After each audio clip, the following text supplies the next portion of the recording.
Allah, Allah, Allah, Allah, Allah, Allah, ya Rasulullah. Assalamualaikum warahmatullahi wabarakatuh. Sahabat lisan Islamiyah yang dirahmati oleh Allah Subhanahu wa Ta'ala. Pada kesempatan kali ini saya akan membahas ataupun saya akan menceritakan sebuah kisah yang berjudul 4 kisah ajaib di zaman Rasulullah yang jarang diketahui oleh banyak orang. Bagaimanakah kisahnya ataupun penjelasannya? Mari kita simak biar tidak penasaran. Rasulullah SAW merupakan nabi terakhir yang diutus oleh Allah Subhanahu wa Ta'ala.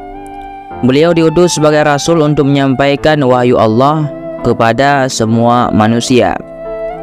Beliau adalah manusia tanpa dosa, namun tidak pernah sombong dan senantiasa bertobat sepanjang hidupnya. Istimewanya lagi, Rasulullah SAW adalah makhluk kesayangan Allah sepanjang masa dan tidak ada penggantinya hingga kini.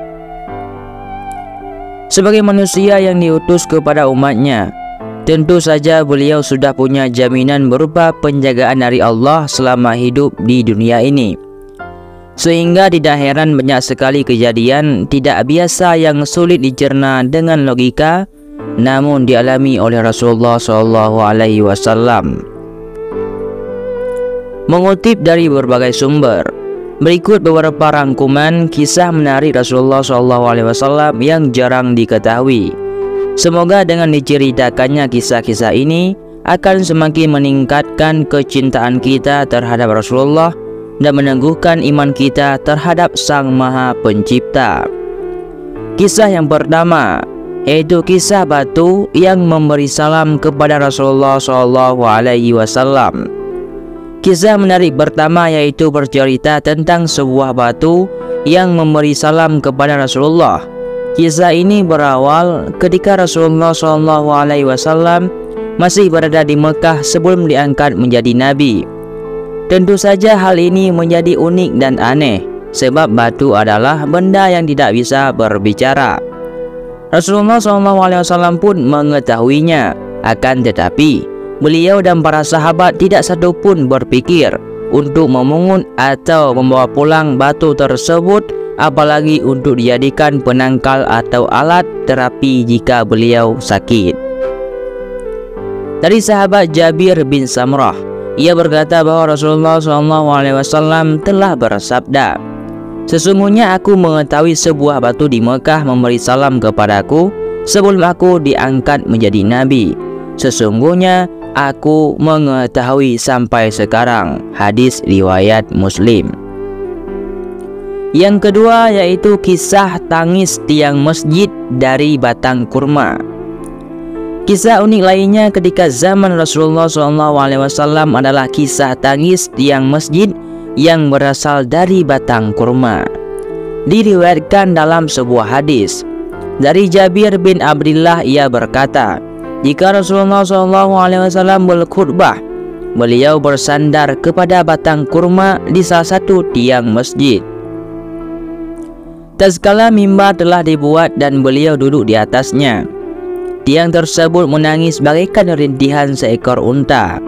Semua orang yang ada di dalam masjid mendengarnya. Lalu Rasulullah SAW turun dan mengusapnya, barulah ia diam. Berdasarkan hadis tersebut, dijelaskan bahwa tiang tersebut merasa sedih karena Rasulullah SAW tidak lagi menjadikan dirinya sebagai sandaran.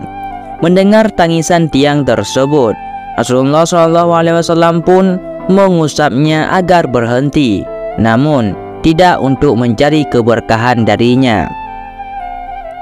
Kisah yang ketiga adalah kisah pohon yang berjalan kepada Nabi Muhammad SAW. Kisah selanjutnya berasal dari pohon yang berjalan kepada Nabi Muhammad, sebagaimana yang diriwayatkan dalam hadis berikut ini.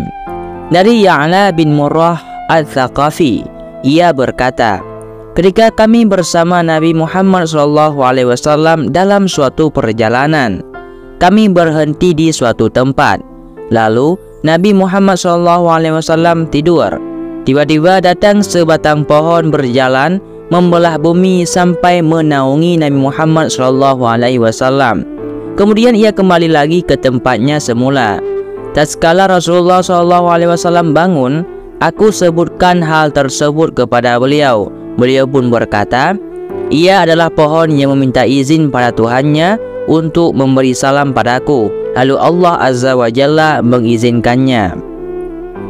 Namun, meskipun Nabi dan para sahabat mengetahui bahwa ada pohon yang bisa berjalan, tidak ada di antara mereka yang mengkeramatkan pohon tersebut, sebagaimana kebiasaan orang-orang terhadap pohon yang dianggap sakti. Yang keempat ataupun yang terakhir adalah kisah unta yang berbicara kepada Rasulullah SAW. Kisah terakhir berasal dari seekor unta yang berbicara kepada Rasulullah SAW, sebagaimana diriwayatkan dalam hadis berikut. Dari Ya'la bin Murrah Ats-Tsaqafi, ia pun berkata, ketika kami bersama Nabi SAW dalam suatu perjalanan, kami melewati seekor unta yang sedang diberi minum. Tatkala unta tersebut melihat Nabi Muhammad SAW, ia mengeluh dan meletakkan lehernya. Lalu Nabi Muhammad SAW berdiri dekatnya dan bertanya, mana pemilikmu wahai unta? Lalu datanglah pemiliknya, dan Nabi Muhammad SAW berkata, juallah ia kepadaku. Lalu pemiliknya menjawab, kami hadiahkan kepadamu ya Rasulullah. Ia adalah milik keluarga yang tidak memiliki mata pencaharian selain unta ini. Rasulullah SAW berkata, sesungguhnya ia telah mengadukan tentang banyak bekerja dan kekurangan makanan, maka berbuat baiklah kamu kepadanya. Jadi hanya inilah yang dapat saya sampaikan. Mudah-mudahan dapat bermanfaat bagi kalian semuanya. Dan juga semoga dengan diceritakannya kisah-kisah tersebut akan semakin meningkatkan kecintaan kita terhadap Rasulullah SAW dan meneguhkan iman kita terhadap Sang Maha Pencipta. Saya akhiri, wallahu a'lam bishawab. Assalamualaikum warahmatullahi wabarakatuh.